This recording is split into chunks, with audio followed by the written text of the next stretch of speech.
Hey guys, Malcolm back again from Majestic Skies for another update on the current track of Hurricane Dorian. Today is August the 30th, 2019, and unfortunately the situation is looking even worse today. So if we go to the start of this morning, we can see the hurricane has intensified since yesterday. We're now seeing a very well-defined eye within the hurricane.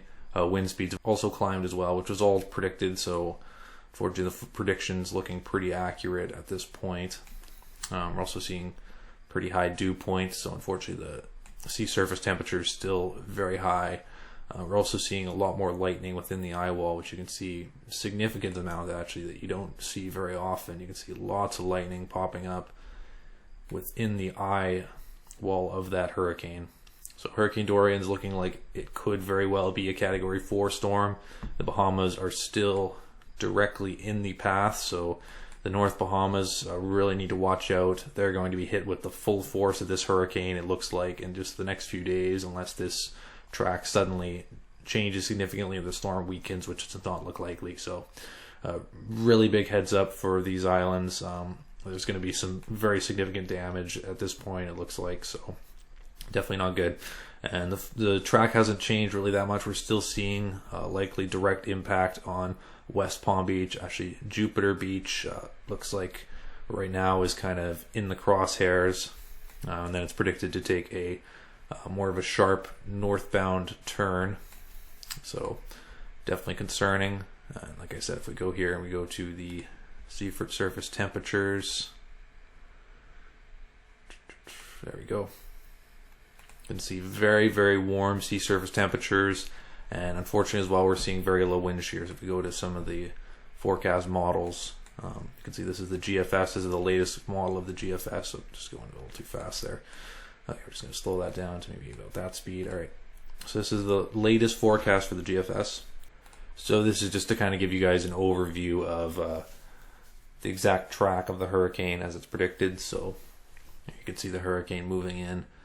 This starts about Sunday evening, Monday morning, and then gets really intense through Monday evening as it moves along the Florida coast. So the latest model, as you probably saw there, we see a much more hard northbound turn running right along the coast, which would actually be very, very devastating. It would mean everywhere on the coast is going to be hit very, very hard because the storm is still intense all the way moving up, all the way out of Florida basically. So all of Florida is in a state of emergency right now, and it's definitely not looking good.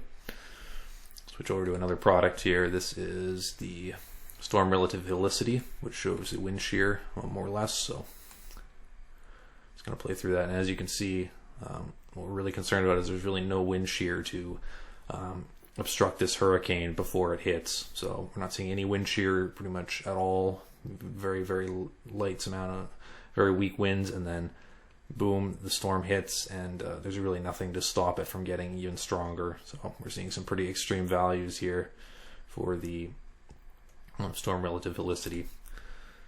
And we'll go here to this one, which is the wind speeds. So once again, we're seeing pretty extreme wind speeds. This is in knots, so you can only really estimate these winds currently, but we're seeing values in excess of 100 knots, which is about 115 miles per hour. So very significant. Certainly could still be a Category 4 for sure. So now we're looking at total rainfall accumulation. So this is the amount of rainfall that some areas could be seeing, and we're seeing values that are pretty much off the charts with 16 inches of rain, and this thing only goes up to about 15, so honestly there's really no way to know exactly how much rain there's going to be with this storm, but it's going to be extreme amounts of rain. Obviously that added with the storm surge, which will be impacting the coast significantly as well, it's not going to be a good situation, unfortunately. So wish I had a better forecast for you guys. It was a little bit more positive, but unfortunately that's kind of the current situation. If we look at current position of the storm, it's getting pretty close to the Bahamas. We got another day and a half, 2 days, and it's going to be hitting the Bahamas with full force, and then the Florida coast is next in the crosshairs, unfortunately.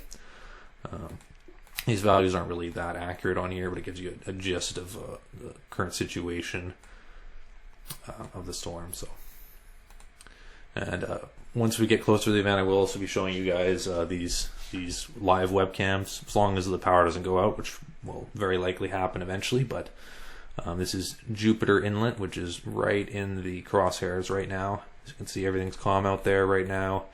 Like I said, still 2 to 3 days until this hurricane is making an impact on the coast. So still a bit of a ways away. We also got Cocoa Beach, Florida Pier Cam. This one's more around Orlando, which the hurricane's forecast to make that left turn and sharply move up towards Orlando and Cocoa Beach. So this one will also be one we'll be watching.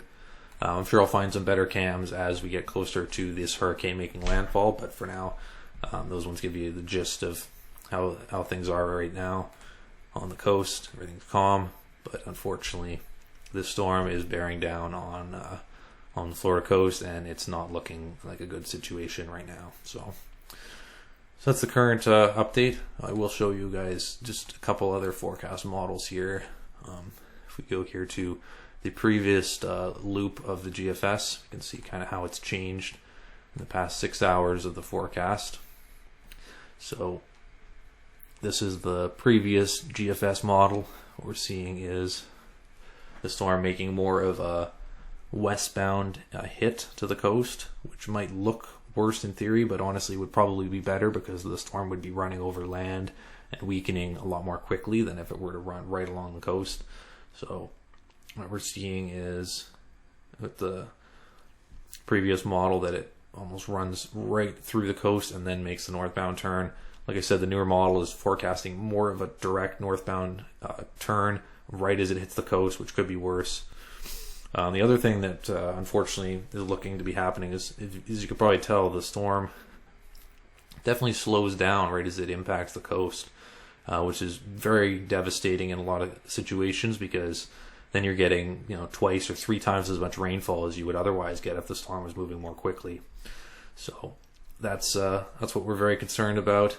Like I said, everyone's hoping that what will happen is this model is going to change, and some models, like I said, are predicting that it's possible this storm could just make a hard left or hard northbound turn even earlier than this prediction, which would be great because then it would completely miss the coast at its full intensity. But like I said, most models are still indicating a significant landfall event. So definitely not good. That's your update for August 30th, 2019, and I'll update you guys in another day or two how the situation's changing with Hurricane Dorian.